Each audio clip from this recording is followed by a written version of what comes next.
In June of 2022, Thailand became the first nation in Asia to decriminalize cannabis, and it seems like it took off overnight. Now, just over a year and a half later, an estimated 1.1 million Thai people are registered to grow cannabis, and well over 6,000 dispensaries have popped up across the country. Thailand is well positioned to become one of the biggest cannabis markets in the world.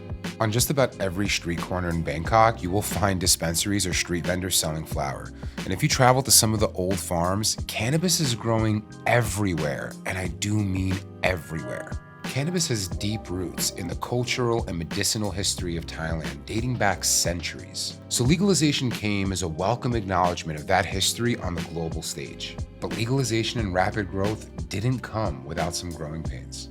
Just weeks before we were set to visit the weed capital of Asia, news began to surface that, from the outside, looked like a potential reversal was coming to the legal market. This year, Thailand has seen a striking turnaround in its laws on illegal drugs. The government has now decided to move a bill urgently in the parliament banning the use of cannabis. The government is now planning to kill the buzz. Even when cannabis legalization came to Thailand in 2022, the stated goal from the government's perspective was to ease restrictions on the legal medicinal market that has existed since 2018. The boom in the recreational market was seen by some as an unintended side effect of decriminalization without clear legislation.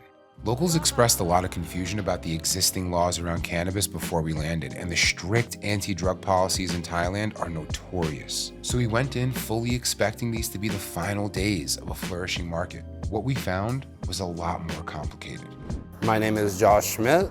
I'm originally from the San Francisco Bay Area in California. On New Year's Eve 2005, I came to Thailand my first time ever when I lived in Los Angeles as a 25-year-old. And about a year later from there, in almost 2007, I decided to move here till 2011. So I lived in Thailand almost 4.5 years. My wife is Thai, my kids are dual citizens with America. I have a really close affinity to Thailand. I love it here. A famous saying that we always, in the industry, especially cannabis industry, you lead, you bleed.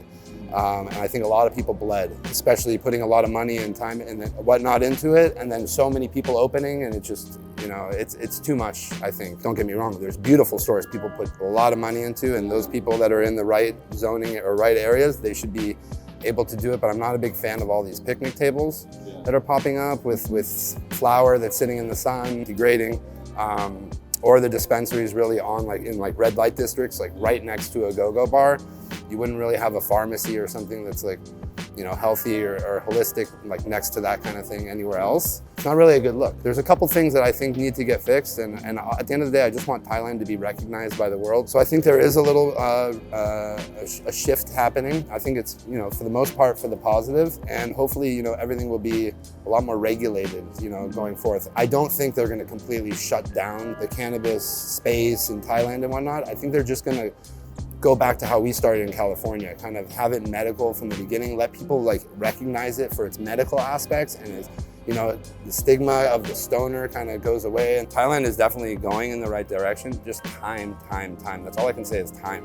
The European cannabis market has had forever to mature, from Holland, from all of the exports of Morocco into Europe. We're talking decades and decades of foundation that need to be built here. Obviously, they're fast tracking it. It's not going to take decades and decades. I like to put a little 3 to 5 year time period for the maturity of the market. What is happening now in the country seems like less of a reversal and more like a chance for the government to refocus the market through clear legislation and guidelines. The new regulations and medical-first approach seems like a welcome step from everyone we spoke to. The hope is that these new regulations will ease some of the fears that came with rapid growth and offer more clarity to those looking to carve out a place in Thailand's cannabis future. You can't beat the cost, you can't beat the integrity of the work. The factories here are next level. Give these Thais 3 to 5 years, and they're going to be a force to be reckoned with. While things are still shifting rapidly for this young market, additional restrictions around recreational use seems likely. They have still made huge strides towards what we hope will continue to be a growing and vibrant cannabis culture.